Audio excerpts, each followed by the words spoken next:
금융 역사 속의 암호화폐에 대한 특강 제2부. 블록체인 기반 암호화폐의 주요 개념에 대해서 공부하도록 하겠습니다.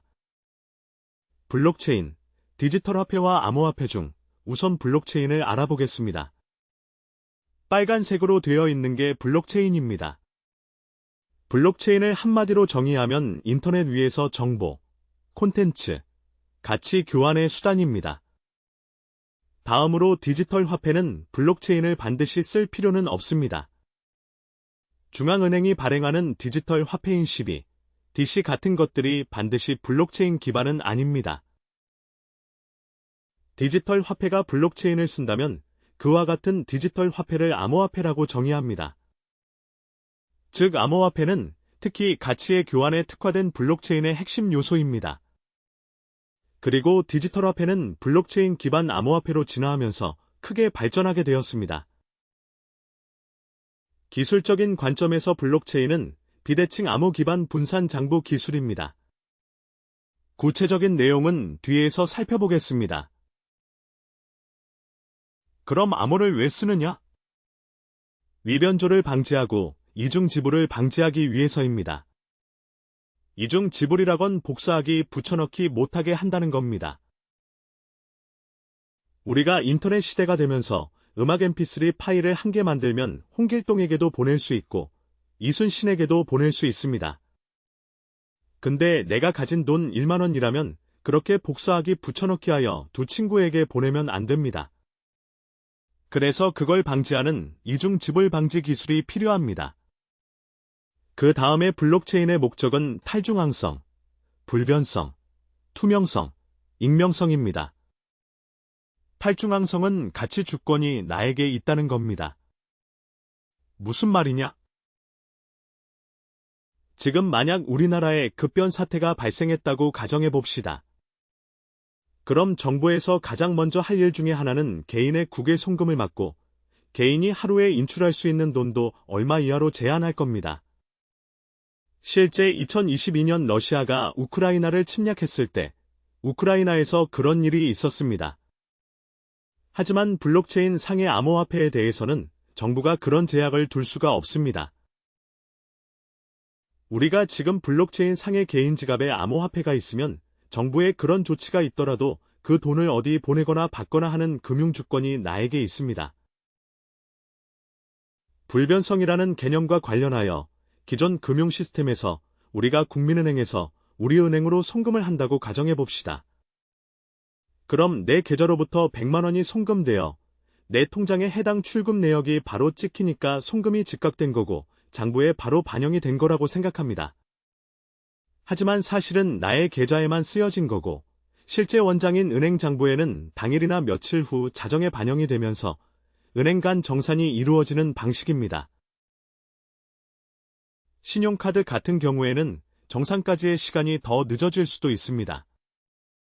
일주일 넘어서 정산이 돼서 실제 원장에 반영이 될 수도 있습니다. 이처럼 은행 간 송금 시스템이나 신용카드 정산 시스템은 불변성이 없습니다. 신용카드는 취소가 가능합니다. 하지만 비트코인은 취소가 불가능하며 불변성을 가집니다. 이 불변성을 변제의 최종성이라고도 부릅니다. 그 다음 투명성. 투명성과 관련해서는 캐서린 혼과 관련된 재미있는 사례가 있습니다.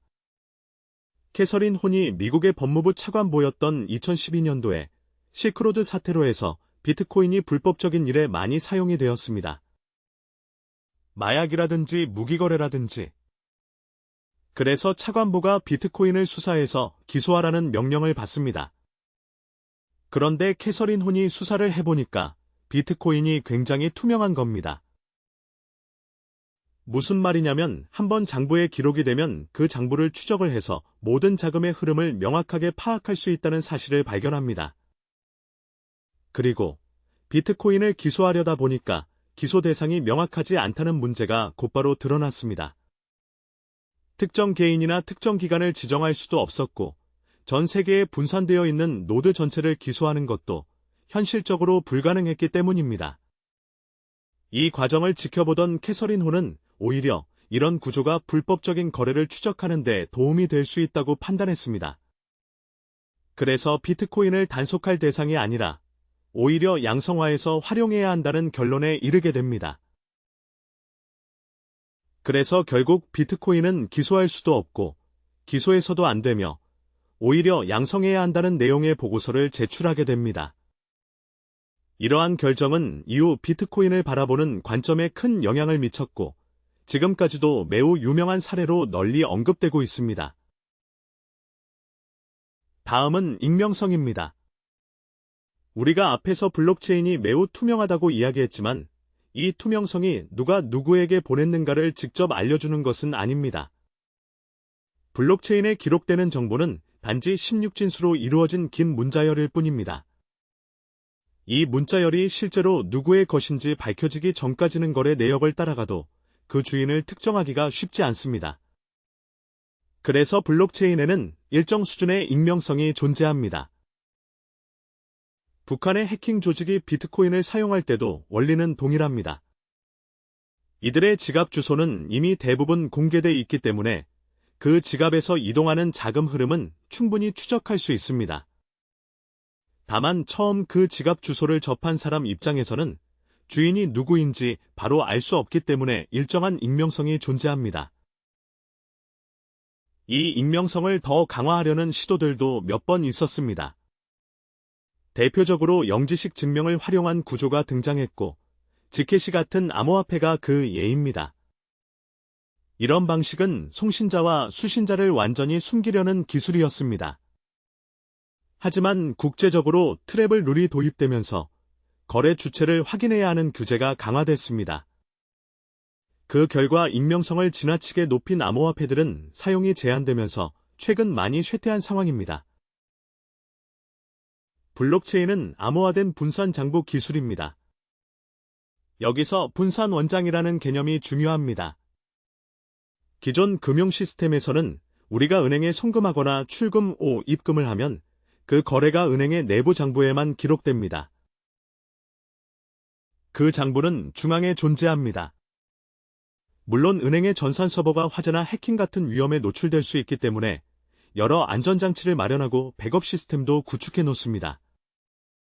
하지만 기본 구조는 여전히 중앙기관이 하나의 원장을 관리하는 방식입니다. 반면 블록체인은 장부가 여러 곳에 분산되어 있습니다. 여러 노드가 동일한 장부를 각각 보유하고 있기 때문에 이를 분산원장 기술이라고 부릅니다. 즉, 원장 자체가 중앙이 아니라 네트워크 전체에 퍼져 있는 구조입니다. 그래서 블록체인은 결국 여러 노드가 동일한 내용을 가지고 있는 동기화된 공유 데이터베이스라고 이해하시면 됩니다. 이 분산된 장부를 제대로 운영하려면 서로 동일한 내용으로 동기화해서 공유해야 합니다. 이를 위해 첫 번째로 필요한 것이 바로 합의 알고리즘입니다. 예를 들어 A 노드가 가진 장부와 B 노드의 장부 내용이 서로 다르다면 어느 것이 맞는지 네트워크가 합의를 통해 결정해야 합니다.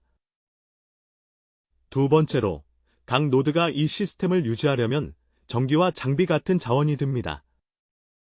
따라서 노드 운영자에게는 이를 감당할 수 있도록 보상이 주어져야 합니다. 이렇게 전체 네트워크가 유지되도록 설계된 보상 시스템이 따로 마련되어 있습니다. 이처럼 네트워크에 분산된 여러 장부가 함께 유지되는 구조가 바로 분산원장입니다. 그리고 이 분산원장의 데이터들이 서로 체인 형태로 연결되어 있기 때문에 우리는 이를 블록체인이라고 부릅니다. 블록체인의 구조를 보면 비트코인은 제네시스 블록을 시작으로 1번, 2번 이런 식으로 블록들이 순서대로 이어져 있습니다. 이렇게 형성된 체인을 따라가 보면 각 블록은 크게 헤더와 바디로 구성되어 있습니다. 비트코인의 경우 한 블록의 전체 크기는 1MB 정도에 불과합니다. 그중 블록 헤더는 80바이트로 매우 작습니다. 헤더에는 작업 증명에 필요한 정보와 바로 앞 블록의 아이디 같은 핵심 데이터가 기록됩니다. 구조 자체는 상당히 단순하죠. 2025년 9월 기준 비트코인은 블록 수가 이미 91만 개를 넘어섰습니다. 2008년에 개념이 발표되고 2009년부터 실제 네트워크가 가동되었는데 그 이후로 꾸준하게 블록이 생성된 결과입니다. 비트코인은 SHA-256이라는 해시 함수를 사용합니다. 이 함수가 블록의 무결성을 보장하고 작업 증명 과정에서도 핵심적인 역할을 합니다. 앞에서 말씀드렸듯이 블록체인은 원장이 여러 노드에 분산되어 있기 때문에 서로 동일한 내용을 유지하려면 합의가 필요합니다. 그리고 그 합의 과정에서 핵심적으로 사용되는 기술 중 하나가 바로 해시입니다. 해시는 암호 기술과도 밀접하게 관련되어 있고 블록을 생성하고 경쟁하며 공유하는 전체 시스템의 기반이 되는 중요한 요소입니다. 그리고 여기에는 게임 이론도 들어갑니다. 노드들이 서로 경쟁하고 보상을 얻기 위해 행동하는 구조가 게임 이론적 메커니즘으로 설명될 수 있기 때문입니다. 네트워크에서는 블록이 유실되거나 일부 노드가 잘못된 블록을 만들 수도 있고 누군가가 해킹을 시도할 가능성도 있습니다. 이런 상황에서도 전체 블록체인이 안전하게 유지되도록 만드는 방식이 바로 작업 증명, 프루프 오브 워크, 지분 증명, 프루프 오브 스테이크 같은 합의 메커니즘입니다. 작업 증명 방식을 사용하는 대표적인 암호화폐가 비트코인이고 지분 증명 방식을 사용하는 대표적인 암호화폐는 이더리움입니다. 이제 암호 기술을 조금 더 구체적으로 살펴보겠습니다. 앞에서 블록 하나의 구조를 봤는데 그 블록 안에는 여러 개의 거래가 트랜잭션 형태로 들어갑니다. 예를 들어 앨리스가 밥에게 1비트코인을 보낸다고 해보죠. 이 거래를 블록체인 장부에 기록하려면 하나의 트랜잭션을 만들어서 블록 안에 넣어야 합니다. 트랜잭션 안에는 먼저 어디서 어디로 얼마를 보냈는지라는 내용이 들어갑니다. 즉, 앨리스의 주소에서 밥의 주소로 1비트코인을 송금한다는 정보가 기록됩니다. 여기에 더해 앨리스의 공개키가 함께 들어갑니다. 공개키는 말 그대로 공개해도 되는 키이기 때문에 트랜잭션 안에 그대로 넣어도 상관없습니다. 그리고 가장 중요한 것이 전자서명입니다. 서명의 메커니즘에 대해서 조금 이따 설명을 드리겠습니다. 기존 은행 시스템에서는 이렇게 개인의 서명뿐 아니라 중앙기관의 인증서도 함께 사용합니다. 즉, 이 사람은 이 은행이 보증하는 고객이다라는 중앙기관의 증명이 붙는 구조죠. 중앙기관의 인증서는 파란색으로 되어 있는 부분입니다. 서명은 내부적으로는 트랜잭션 내용, A, B 등을 해시 함수에 넣은 뒤 그 결과를 개인키로 암호화한 값이라고 생각하시면 됩니다. 서명은 블록체인의 경우는 왼쪽 빨간색 부분이고 기존 금융 시스템에서는 오른쪽 빨간색 부분입니다. A와 B라는 문자열, 즉 트랜잭션의 핵심 내용을 해시 함수에 넣고 그 해시 값을 앨리스가 자신의 개인키로 암호화하면 이것이 바로 전자서명이 됩니다. 서명도 결국 하나의 문자열 형태로 표현되죠. 중요한 점은 이 과정에서 개인키는 외부로 노출되지 않는다는 것입니다. 개인키는 단지 해시 값을 암호화하는 데 사용될 뿐이고 암호화된 결과만 블록체인에 올라가기 때문에 개인키 자체를 역으로 복원하는 것은 불가능합니다. 그렇다면 정말 앨리스가 보낸 게 맞는가를 검증하고 싶다면 트랜잭션 안에 있는 앨리스의 서명에서 해시 값을 복호화해 얻을 수 있습니다. 즉, 공개키로 서명을 풀어보면 서명 생성에 사용된 해시 값을 확인할 수 있습니다. 이 해시 값은 트랜잭션 안에 적혀있는 공개키를 사용하면 누구나 복호화해서 확인할 수 있습니다. 즉, 공개키로 서명을 풀어보면 서명 생성에 사용된 해시 값을 그대로 얻을 수 있습니다. 그래서 이 과정에서는 개인키가 노출될 가능성이 전혀 없습니다. 앨리스의 개인키는 서명 생성에만 사용되고 검증자는 공개키만으로 해시 값을 확인할 수 있기 때문입니다. 그럼 검증자는 트랜잭션에서 얻은 해시 값과 공개키로 서명을 복호화해서 얻은 해시 값을 서로 비교하면 됩니다. 해시 값은 결국 16진수로 표현된 문자열입니다. 해시 함수의 계산 방식은 모두 공개되어 있으므로 검증자는 트랜잭션 내용을 그대로 해시 함수에 넣어 직접 해시 값을 계산해 볼 수 있습니다. 그 결과가 서명에서 복호한 해시 값과 일치하면 이 트랜잭션은 실제로 앨리스가 만든 것이고 내용도 변조되지 않았다는 것을 확인할 수 있습니다. 이처럼 서명과 해시 값을 비교하는 방식으로 트랜잭션을 검증할 수 있습니다. 블록체인은 이런 검증 절차를 통해 신뢰를 확보하며 운영됩니다. 이제 비대칭 암호 기술을 조금 더 구체적으로 살펴보겠습니다. 비대칭 암호가 실제로 처음 구현되어 널리 사용된 대표적인 사례가 바로 RSA 암호입니다. RSA는 1978년에 발표된 암호 방식으로 3명의 연구자의 협업으로 개발되었습니다. 이 암호 기법의 이름은 연구자들인 리베스트, 샤미르, 에델먼의 성에서 앞글자를 따서 만들어진 것입니다. RSA 암호는 그 중요성이 인정되어 2002년에 튜링상을 받았습니다. IT 분야에서 가장 권위 있는 상 중 하나죠. 이제 RSA의 원리를 간단히 살펴보겠습니다. 비대칭 암호의 핵심은 개인키와 공개키 두 가지를 사용하는 것입니다. 개인키는 오직 본인만 알고 있어야 하고 공개키는 누구에게나 공개해도 됩니다. 가장 중요한 조건은 공개키로는 개인키를 역으로 알아낼 수 없어야 한다는 점입니다.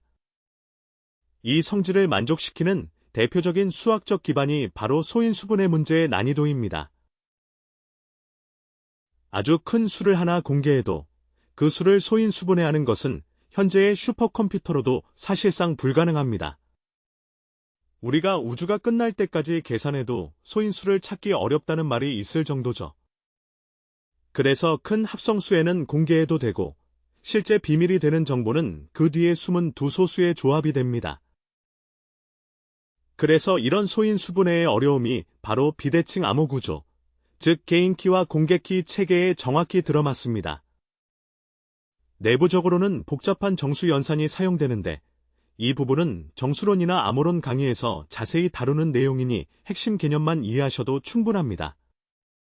그럼 RSA만 잘 쓰면 되는 것 아닌가? 라는 질문이 나올 수 있는데 RSA도 널리 쓰이지만 이후의 RSA보다 더 효율적인 방식이 개발되었습니다. 이후 정수론을 연구하던 수학자들이 ECC, 즉 타원 곡선 암호를 개발하게 됩니다. ECC는 일리프틱 커브 크리프타그래피의 약자로 타원 곡선을 이용한 암호 기술을 말합니다. 이 방식은 1985년에 처음 발표되었고 이후 연구가 이어지면서 1998년에 정식으로 승인된 표준이 되었습니다. 특히 타원 곡선 기반의 디지털 서명 방식인 EC, 데스에가 표준으로 채택되면서 블록체인에서도 핵심 기술로 자리 잡게 되었습니다. 그 원리는 정수론과 타원 곡선의 성질을 이용한 수학적 구조로 이루어져 있는데 자세한 수학적 내용은 정수론이나 암호론 강의에서 다루므로 여기서는 핵심 개념만 이해하시면 됩니다. 이번 강의에서는 타원 곡선 암호의 핵심 개념만 간단히 살펴보겠습니다. 타원 곡선은 이렇게 생긴 그림과 수식으로 표현됩니다. 예를 들어 y제곱 이퀄 x3승 플러스 7 같은 형태의 곡선이 대표적입니다. 이 곡선은 x, y 평면 위에 그려지고 그 위에서 x, y가 모두 정수인 점들만을 사용해 연산을 합니다. 여기서 g는 출발점 역할을 하는 기본점입니다. 이 점 g를 여러 번 더하거나 곱한다고 표현되는 연산을 반복하면 어떤 다른 점 q에 도달하게 됩니다. 수학적으로 밝혀진 중요한 사실은 시작점 g와 도착점 q를 알고 있어도 몇 번 반복해서 그 점에 갔는지를 결정하는 x값을 역으로 찾기가 매우 어렵다는 것입니다. 이 문제는 현재의 슈퍼컴퓨터로도 우주가 끝날 때까지 풀지 못할 정도로 계산량이 커서 사실상 풀 수 없는 문제로 취급됩니다. 하지만 반대로 x라는 숫자와 시작점 g만 알고 있다면 연산을 통해 q를 구하는 것은 아주 쉽습니다. 그러면 x를 개인키로 사용하고 그 결과로 얻는 점 Q와 관련된 정보들을 공개키로 사용하는 구조가 만들어진 것입니다. 이렇게 개인 키 X로부터 계산된 점 Q와 같은 값들, 즉 G, Q, 그리고 관련된 파라미터들은 모두 공개키로 사용됩니다. 이 구조가 안정적으로 작동한다는 것이 확인되면서 타원 곡선 암호가 정식으로 발표되었죠.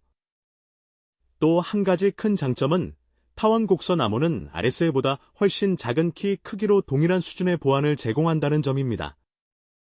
RSA 키의 약 7분의 1에서 30분의 1 정도밖에 되지 않는 크기로도 같은 보안성을 얻을 수 있습니다.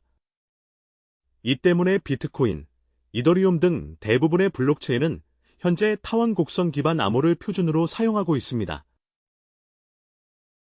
사실 타원 곡선 암호는 블록체인이나 암호화폐뿐 아니라 금융 시스템 전반에서도 널리 사용되는 중요한 암호 기술입니다. 이제 분산 정보와 비대칭 암호를 기반으로 한 시스템에서 왜 합의 알고리즘이 필요한지 살펴보겠습니다. 여러 노드가 각각 다른 값을 가지고 있을 수 있기 때문에 결국 하나의 동일한 값으로 합의해야 합니다. 분산 시스템에서는 모든 노드가 동일한 장부를 유지하려면 계속해서 동기화와 합의를 반복해야 합니다. 또한 네트워크 특성상 어떤 노드는 데이터가 유실되거나 전달받지 못할 수도 있습니다. 이런 경우에도 전체 시스템은 합의를 유지해야 합니다. 여기에 더해 장부를 조작해서 이득을 보려는 공격자도 존재할 수 있습니다. 예를 들어 누군가가 장부를 해킹해 자기에게 100비트코인을 전송된 것처럼 기록을 바꾸려 시도할 수도 있죠. 이처럼 데이터가 사라지거나 공격을 받는 여러 상황을 모두 고려해 공격자, 방어자 구조를 모델링하는 것이 합의 알고리즘의 핵심이며 이는 오래전부터 연구되어 온 중요한 컴퓨터 과학 문제입니다. 이 문제를 이론적으로 설명하기 위해 오래전부터 연구된 모델이 있습니다. 1972년에 2명의 장군 문제, 그리고 1981년에 더 발전된 형태인 비잔틴 장군 문제입니다. 여러 장군이 한 성을 공격해야 하는데 서로 정확한 공격 시간을 전달해야 한다는 상황을 가정한 것입니다. 하지만 전달자가 중간에서 사라질 수도 있고 적에게 포획될 수도 있으며 내부에 배신자까지 있을 수 있습니다.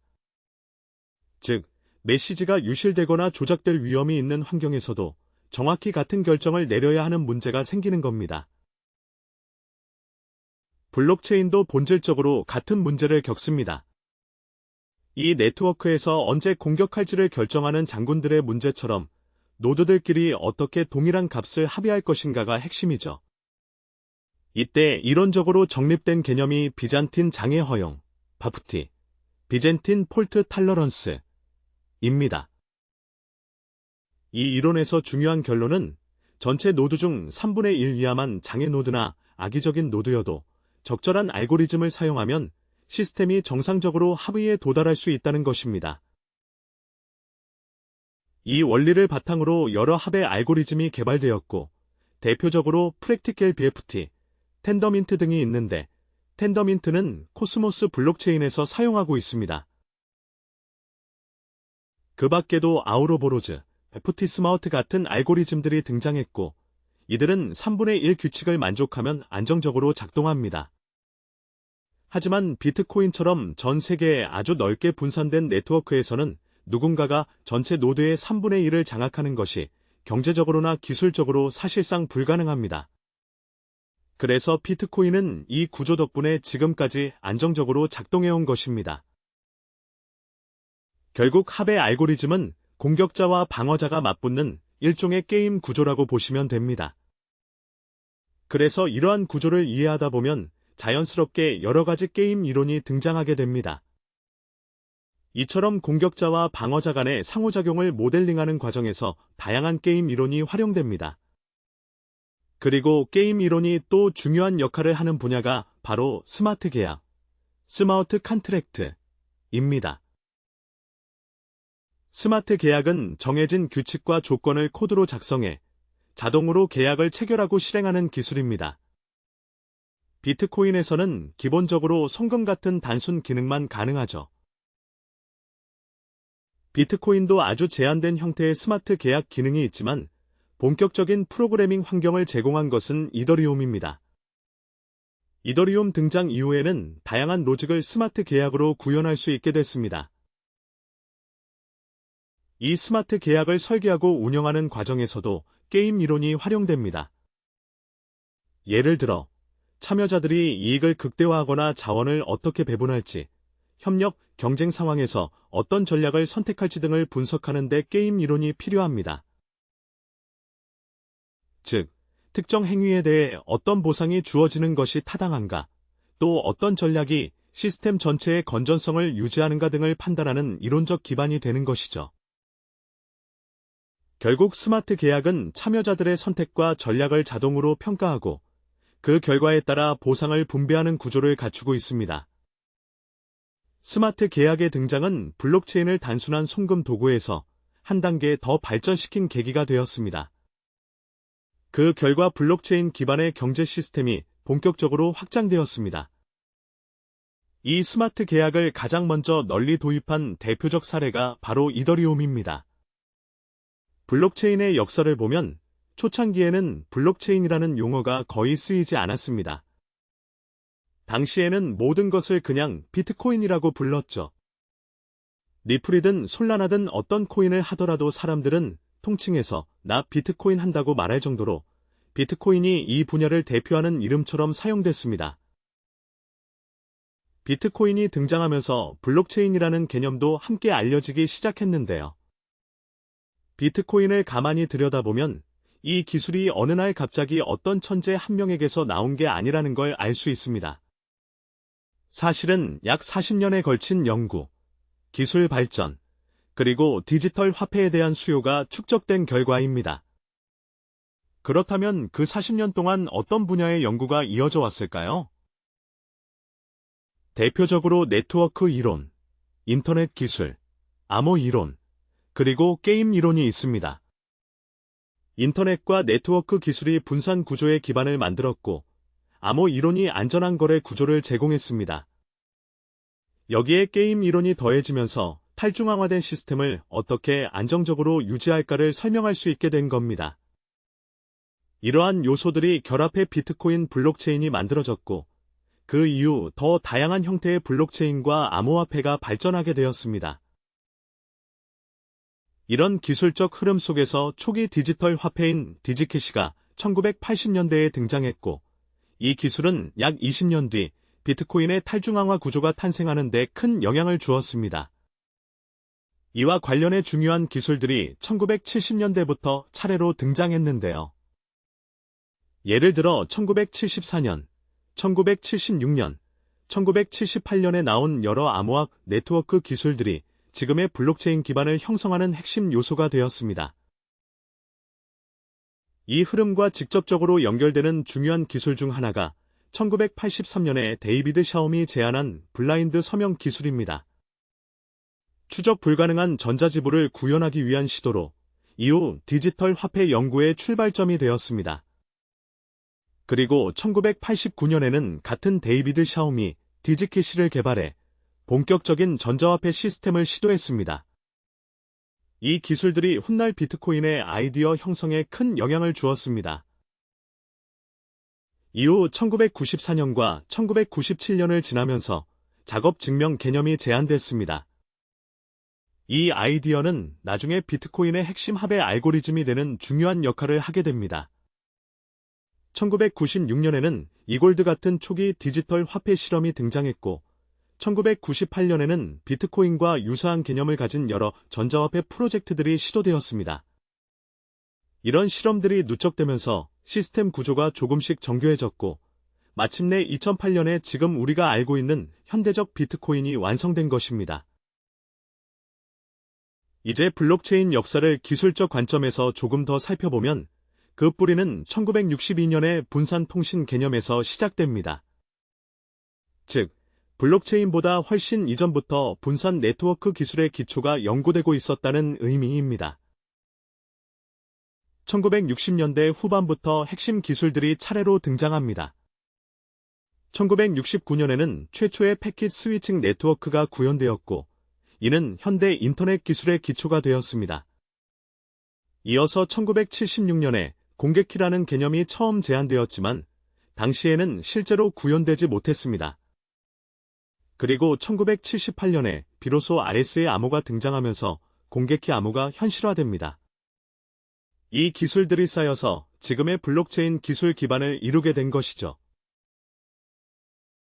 이후 1978년에 RSA 암호가 발표되면서 공개키 암호가 실제로 구현되기 시작했고 1982년에는 앞에서 설명한 비잔틴 장곤 문제가 제시되어 분산 합의 문제의 이론적 기반이 마련되었습니다. 1983년에는 데이비드 샤옴이 익명성을 보장하는 전자서명 기법을 발표했고 1985년에는 타원 곡선 암호, ECC가 소개되면서 암호 기술이 한층 발전했습니다. 또 블록체인에서 자주 등장하는 셋째 계열 해시, 알고리즘도 1980년대 초반부터 개발되기 시작했습니다. 1995년에는 존 내시가 아이디얼 머니를 제안했습니다. 존 내시는 게임 이론의 창시자로 그 공로를 인정받아 노벨 경제학상을 수상했죠. 많은 분들이 내시의 대표 업적으로 유명한 2페이지짜리 게임 이론 논문을 떠올리지만 사실 수학적으로 더 큰 업적은 기하학 분야에서의 내시, 임베딩 정리입니다. 이 부분은 오늘 강의의 범위를 넘어가므로 자세한 설명은 생략하겠습니다.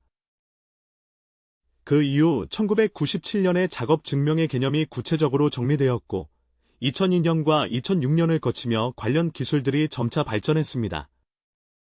이러한 흐름 속에서 마침내 2008년에 비트코인이 등장하게 됩니다. 그리고 이후에는 작업 증명을 대체하기 위한 방식으로 지분 증명 같은 새로운 합의 개념들이 등장해 널리 사용되기 시작했습니다. 이번에는 암호화폐의 역사를 중심으로 살펴보겠습니다. 블록체인 기술이 등장하기 전에는 이러한 시스템을 단순히 디지털 화폐라고 불렀습니다. 예를 들어 1989년의 디지캐시, 2004년의 리플페이, 그리고 이골드 같은 여러 형태의 초기 디지털 화폐들이 존재했습니다. 이러한 실험들이 이어지다가 비트코인이 등장하게 됩니다. 비트코인이 나오면서 블록체인이 실제로 사용된 디지털 화폐가 등장했고 이를 계기로 암호화폐, 크립토커런시, 라는 개념이 자리 잡았습니다.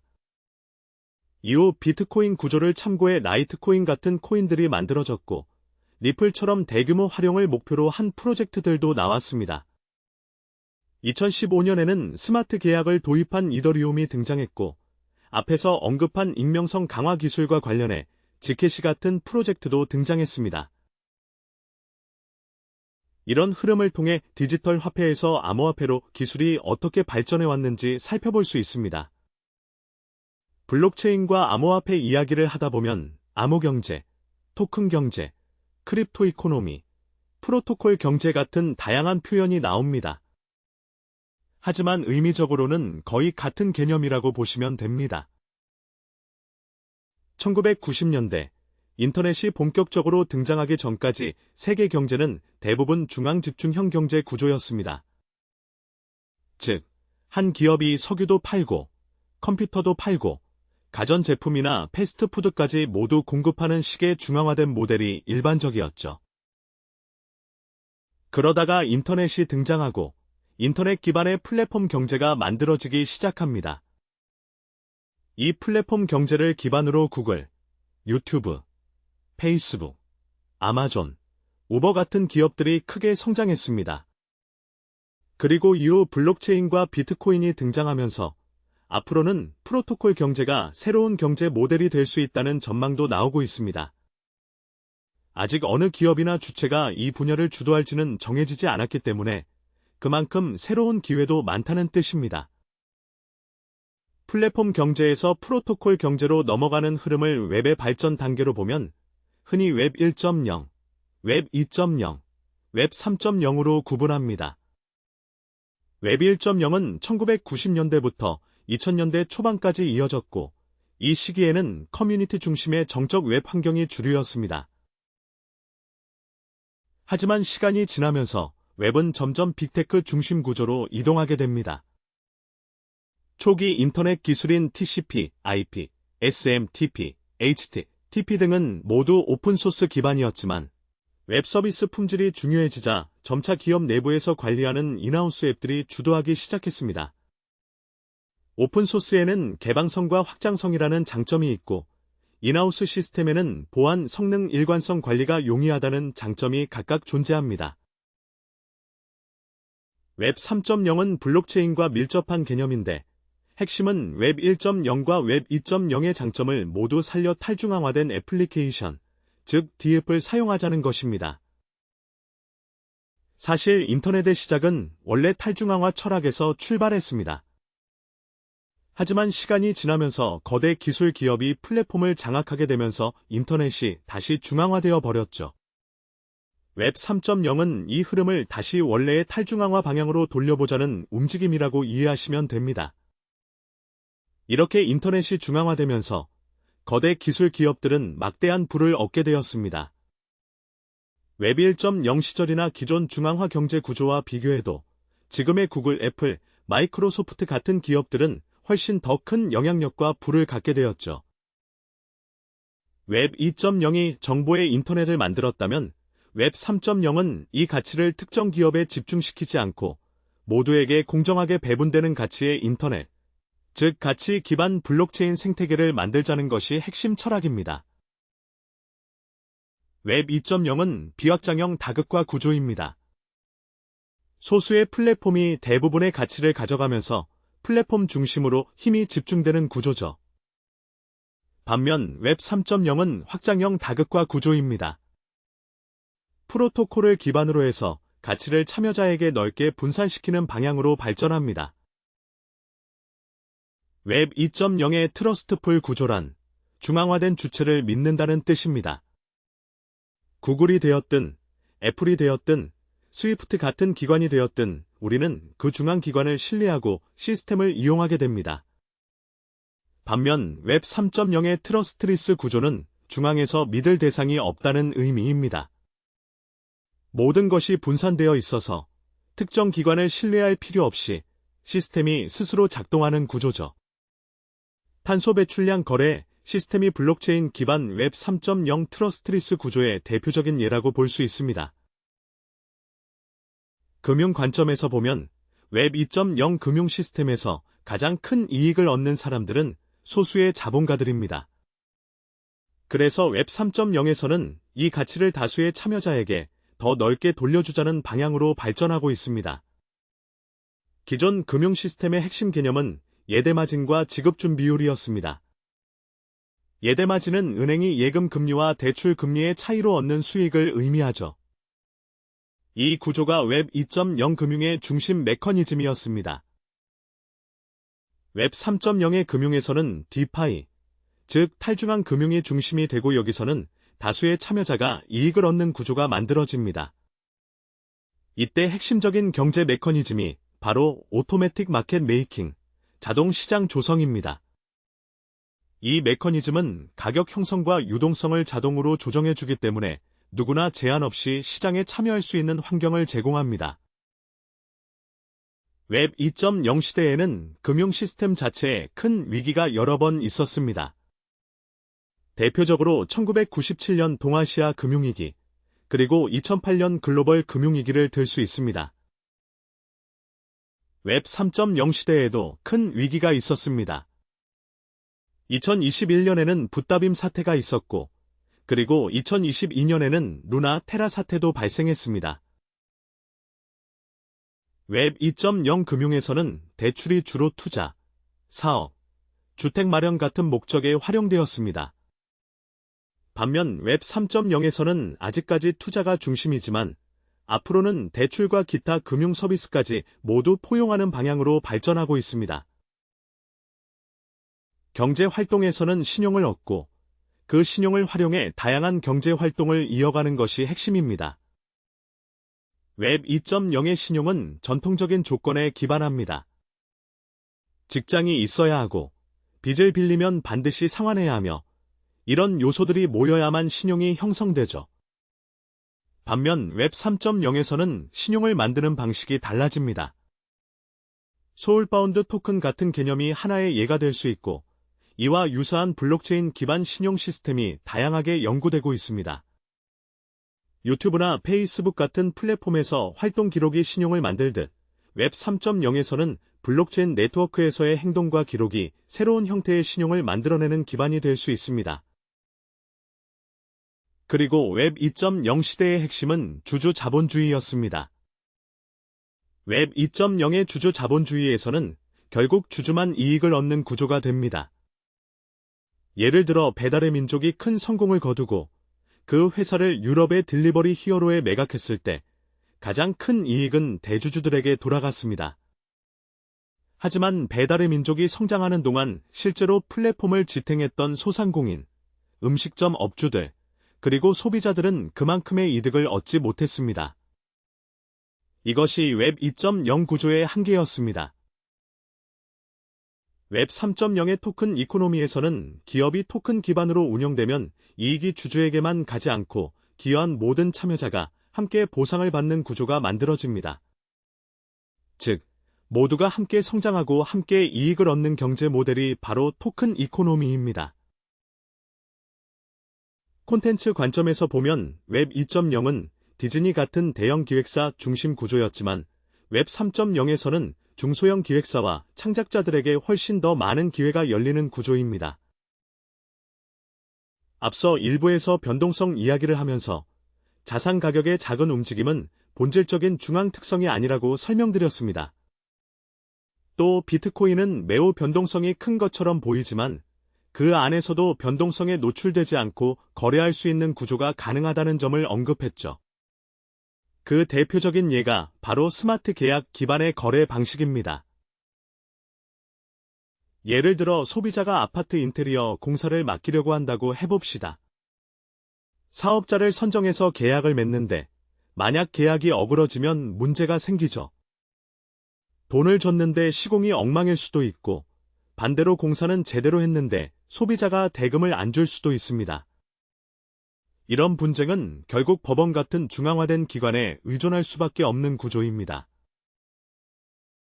그런데 블록체인 기반의 스마트 계약을 활용하면 구조가 달라집니다. 우선 소비자가 법정 화폐를 비트코인 같은 암호화폐로 교환한 뒤 그 금액을 스마트 계약의 예치에 블록체인에 올리는 방식으로 시작하게 됩니다. 이렇게 소비자가 보낸 비트코인은 스마트 계약을 통해 락킹됩니다. 즉, 이더리움 블록체인 상의 스마트 계약 안에 자금이 잠겨있는 상태로 올라가게 됩니다. 이 돈은 조건이 충족될 때까지 누구도 임의로 움직일 수 없게 됩니다. 스마트 계약에 자금이 락킹돼 있는 것을 확인한 사업자는 공사를 시작합니다. 그리고 공사가 완료되면 다음 단계로 넘어가게 됩니다. 그 다음 단계에서는 사업자가 스마트 계약에 잠겨있는 돈을 찾아가는 절차가 진행됩니다. 자금을 찾아갈 때는 소비자와 사업자, 두 사람 모두가 서명해야 합니다. 소비자가 공사 결과에 만족해 서명해야 사업자가 돈을 받을 수 있고, 사업자가 서명을 하지 않으면 자금을 이동시킬 수 없습니다. 반대로 사업자가 엉망으로 공사를 하고 일방적으로 돈을 가져갈 수도 없습니다. 스마트 계약에서는 이처럼 양쪽의 이중 서명이 반드시 필요하도록 설계되어 있습니다. 이런 과정을 기존 방식으로 처리하려면 당근마켓이나 인터넷 쇼핑에서 사용하던 에스크로 서비스를 이용해야 했습니다. 에스크로는 반드시 제3자가 개입해야 하지만 스마트 계약은 이런 제3자 없이도 계약이 자동으로 집행됩니다. 그래서 스마트 계약 기반 거래에서는 중개 과정이 사라지고 거래 조건이 충족되기만 하면 변동성에 영향을 받지 않는 안정적인 계약 실행이 가능해집니다. 스마트 계약을 사용하면 계약이 체결된 순간 조건이 고정되기 때문에 그동안 비트코인 가격이 오르거나 내려도 공사 조건이 바뀌지 않습니다. 즉, 스마트 계약 기반 거래에서는 가격 변동성과 상관없이 계약이 그대로 실행됩니다. 공사가 3개월 뒤에 진행되더라도 그 기간 동안 암호화폐 가격이 변해도 동일한 법정화폐, 즉 동일한 원화 금액으로 지급되도록 스마트 계약에 조건을 넣으면 됩니다. 이렇게 하면 소비자와 사업자 모두 변동성에 영향받지 않고 늘 같은 법정 화폐 기준으로 입출금을 할 수 있습니다. 그렇다면 비트코인 가격이 오르거나 내려갈 때 누가 손해를 보고 누가 이익을 보느냐는 의문이 생기죠. 사실 이 부분은 별도의 가격 변동성에 베팅하는 시스템이 따로 존재합니다. 여기서 말하는 베팅은 말 그대로 주식시장처럼 오를 것인지 내릴 것인지에 대한 시장이 따로 있다는 뜻입니다. 이 시장에서 어떤 사람은 상승에, 어떤 사람은 하락에 걸 수 있는 구조이기 때문에 금융 시스템과 연계의 변동성을 흡수하게 됩니다. 그 결과 소비자는 가격 변동과 상관없이 안정적으로 거래할 수 있게 되는 것입니다. 다음으로 블록체인의 주요 장점 중 하나를 살펴보겠습니다. 원래 블록체인과 암호화폐는 때려야 뗄 수 없는 구조인데 이를 분리하려는 시도도 꾸준히 있어 왔습니다. 즉, 블록체인만 쓰고 암호화폐는 필요 없다라는 주장입니다. 그래서 암호화폐 없이 프라이빗 체인 기반 비즈니스를 하면 되지 않느냐는 아이디어가 등장했는데 실제로 물류나 담보관리처럼 프라이빗 체인이 쓰이는 분야도 있습니다.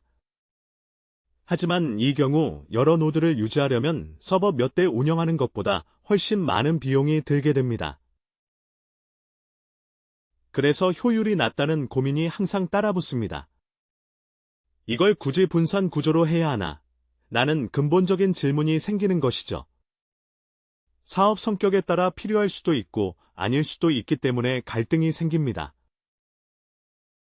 하지만 퍼블릭 블록체인에서는 상황이 다릅니다. 암호화폐가 반드시 필요합니다. 왜냐하면 네트워크를 유지하는 노드들에게 보상을 제공해야 시스템이 지속될 수 있기 때문입니다.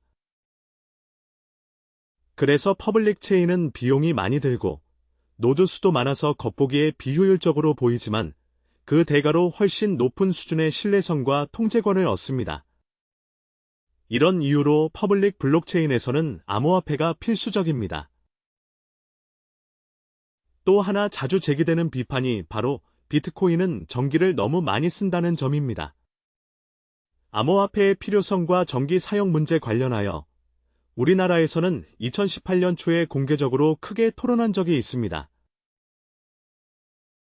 암호화폐 반대론자들은 없애야 한다고 주장했고, 찬성론자들은 투기는 문제지만 시장이 스스로 정상화되는 경험이 필요하다. 며 정부의 거래소 폐쇄가 가장 나쁜 해결책이라고 비판했습니다. 전기 사용 문제를 지적하는 사람들은 비트코인이 전기를 많이 소모한다는 점을 비판합니다. 하지만 동시에 이 마이닝 기술이 고효율 에너지 기술 발전을 촉진하기도 하고 무엇보다 발전소는 24시간 내내 가동되기 때문에 전력 수요가 조금 줄었다고 해서 발전을 멈출 수는 없습니다. 이 잉여 전력을 활용하는 측면도 있는 것이죠. 그래서 잉여 전력을 효율적으로 쓰기 위해 전기를 금융화하거나 필요 지역으로 전력을 전송하는 방식과 결합하면 오히려 에너지 활용도를 높일 수 있습니다. 이스라엘 등이 이런 방식을 적극적으로 연구하고 있습니다. 또 부탄처럼 남아도는 수력 전기를 활용해 암호화폐 마이닝으로 큰 수익을 내는 국가도 있습니다. 다음으로 블록체인과 직접적인 관련은 아니지만 중앙은행 디지털 화폐 이야기를 해보겠습니다. CBDC는 중앙은행이 직접 발행하는 디지털 화폐인데 반드시 블록체인을 써야 하는 것은 아니지만 실제 구현 시 블록체인 기술을 활용하려는 시도가 많습니다. 우리나라도 한국은행에서 CBDC 시범 사업을 진행한 적이 있고 미국에서도 논의가 활발했지만 트럼프 행정부 이후로 이를 축소하거나 중단하려는 움직임이 강해졌습니다. 대신 다른 대안을 추진하면서 CBDC 논의가 다소 힘을 잃은 상태입니다. 제1부 강의에서 개방경제의 트릴레마를 이야기했듯이 블록체인에도 비슷한 트릴레마가 있습니다. 즉, 세 가지 중 두 가지만 충족하면 한 가지는 반드시 희생되는 구조입니다. 그 세 가지 요소는 탈중앙성, 보안, 그리고 확장성입니다. 탈중앙성과 보안을 강하게 유지하려고 하면 확장성이 떨어지고 사용자가 늘어날수록 처리 속도를 높이기가 매우 어려워지는 구조입니다. 이 트릴레마를 가장 잘 보여주는 예가 비트코인과 이더리움입니다. 반면 리플처럼 보안과 확장성은 강하지만 발행 구조가 중앙화되어 있어서 탈중앙성을 충족하지 못하는 경우도 있죠. 그래서 블록체인 업계에서는 이 트릴레마를 해결하려는 다양한 시도가 이어지고 있습니다. 특히 이더리움은 확장성을 높이기 위해 합의 알고리즘을 적극적으로 개선해 왔습니다. 이더리움은 원래 작업 증명 방식이었지만 이후 지분 증명으로 전환했고, 여기에 샤딩 기술을 도입해 처리 속도와 확장성을 높이려는 노력을 지속하고 있습니다. 또한 기본 레이어 위에 라이트닝이나 롤업 같은 레이어 이 기술을 더해 거래를 먼저 외부에서 빠르게 처리한 뒤 메인 체인에 저장하는 방식도 사용하고 있습니다. 이런 방법들은 트릴레마 문제를 완화하기 위한 대표적인 기술적 접근입니다. 즉, 여러 기술을 결합하는 하이브리드 구조를 통해 처리량을 끌어올리고 지연을 줄이려는 다양한 시도가 진행되고 있습니다. 그 다음으로 오랫동안 이어져 온 논쟁이 비트코인이나 블록체인 기반 암호화폐를 증권으로 볼 것인가, 상품으로 볼 것인가 하는 문제입니다. SEC의 전 의장 게리 갠슬러는 암호화폐를 증권으로 분류해야 한다고 주장했습니다. 지금은 영향력이 많이 줄었죠. 반면 카프, TC의 로스틴 버넘 전 위원장은 암호화폐를 상품이라고 봐야 한다고 했습니다. 당시 업계에서는 대부분 상품 분류를 선호했죠. 왜냐하면 증권에 적용되는 규제가 훨씬 강하고 복잡해서 암호화폐 프로젝트가 따라가기 어려웠기 때문입니다. 반면 상품 규제는 상대적으로 부담이 적었기 때문에 비즈니스 측면에서는 비용과 효율 모두에서 유리했죠. 이 부분은 각자가 입장에 따라 다르게 생각할 여지가 있습니다. 올해 7월 17일, 미국에서 암호화폐 관련 3대 법안이 연달아 발효됐습니다. 의회를 통과했고 대통령이 서명까지 완료한 법안들입니다. 첫 번째는 지니어스 법인데요. 핵심은 스테이블 코인을 공식적으로 지원하는 법안입니다. 결국 스테이블 코인의 발행과 활용을 늘리겠다는 법입니다. 암호화폐 거래 관련하여 우리나라는 워낙 거래가 중심이지만 해외에서는 스테이블 코인이 훨씬 더 널리 쓰입니다. 스테이블 코인이 커지면 전체 암호화폐 시장도 함께 성장하게 됩니다. 그렇다면 트럼프 행정부는 왜 여기에 이렇게 힘을 줄까요? 스테이블 코인을 발행하려면 현금성 자산을 외부 금융기관에 예치해야 하는데 이 자산의 상당 부분이 미국 국채입니다. 과거 미국이 중국을 세계 공장으로 키울 때도 중국이 벌어들인 달러로 미국 국채를 사도록 유도하면서 미국 중심의 금융 질서를 유지해왔죠. 그런데 최근 중국이 미국 국채 매입을 줄이면서 균형이 흔들리고 있습니다. 스테이블 코인은 담보로 미국 국채를 대량으로 필요로 하기 때문에 미국 입장에서는 국채 수요를 안정적으로 확보하는 효과가 있습니다. 그래서 트럼프 행정부가 스테이블 코인을 적극적으로 밀어주는 것이고 해당 법안에 각종 규제가 포함된 것도 시장의 신뢰도를 높이는 긍정적인 요소입니다. 회계 감사, 매월 공시, 임원의 범죄 이력 제한 같은 규제가 포함된 것도 시장 신뢰를 높이는 긍정적인 요소입니다. 두 번째는 클래리티 버프로 디지털 자산의 법적 성격을 명확히 정의한 법안입니다. 앞에서 증권이냐 상품이냐 논쟁이 있었다고 말씀드렸죠? 이 법안은 암호화폐를 상품으로 분류하면서 논란의 종지부를 찍었습니다. 이 결정은 업계 입장에서는 큰 승리였고 미국의 오랜 금융 철학, 정부 개입 최소화, 시장 중심 운영구가도 맞닿아 있습니다. 또 하나 중요한 내용이 중앙은행이 디지털 화폐를 직접 발행하는 것을 금지했다는 점입니다.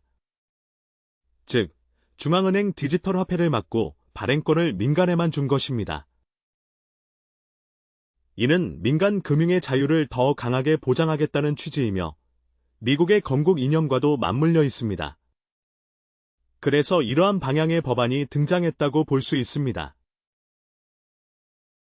2025년 11월 현재 비트코인 시가총액이 많이 조정되긴 했지만 지난 7월에는 글로벌 시총 5위까지 올라갔습니다. 당시 순위는 금이 1위이고 그 바로 아래 애플이 있었죠. 비트코인은 아마존보다 시총이 높았습니다. 현재 기준으로 보면 비트코인은 금 시가총액의 약 10% 수준입니다.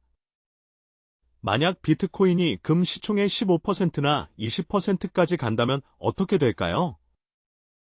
비트코인 시총이 크게 변하지 않아도 가격은 지금보다 2배 가까이 오를 수 있습니다. 금 시총이 계속 증가하는 이유는 사람들이 점점 법정화폐의 구매력을 신뢰하기 어려워지고 있기 때문입니다.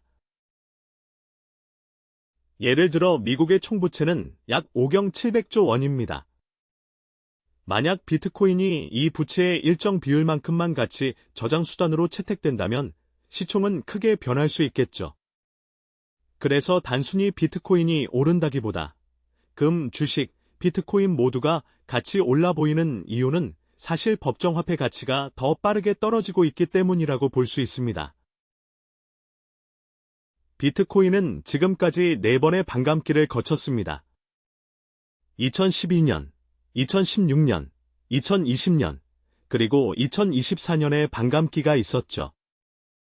블록이 10분마다 생성될 때 채굴자에게 지급되는 보상이 50개에서 25개, 12.5개, 6.25개로 계속 절반씩 줄어들었고 작년 4월에는 3.125개까지 줄었습니다.